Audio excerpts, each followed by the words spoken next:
Right, here's something nobody tells you when you buy a ZTE phone. It's quietly keeping a log of every app you open and when you open it, not a crash report, not a cache. An actual record you can't delete. And here's the bit that genuinely got me. This isn't some rumor off the internet. A researcher found it, dug into it properly, and the company confirmed it's meant to be there. So, how does it actually work? There's a built in thing called the After Sales Information Collection System. Fancy name, simple job. It writes down your app names and the times you use them on a rolling 14-day window. Now, your photos and messages, they are fine, they're still encrypted with your key, but this log sits separate in its own corner of the storage. And here's the kicker: no setting in Android switches it off, none in ZTE's menus either, and nobody tells you it's running. Now, let me be fair because this matters.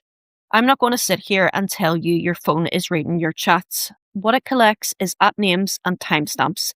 That's it. Your messages, your contacts, your location, your microphone, none of that. And there's no sign any of it's being sent to some servers. So be careful what you accuse them of. The real story is the silent login with no off switch.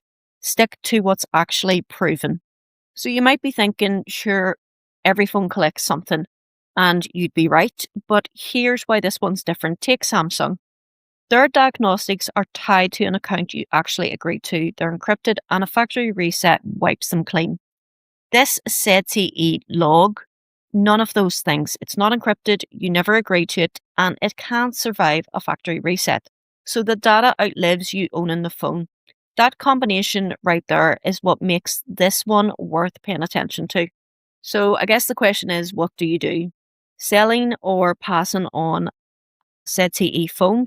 Wipe it and check with ADB first. Don't fancy them anymore? Switch maker. Either way, keep an eye on this one. Tell me below, would this put you off ZTE for good?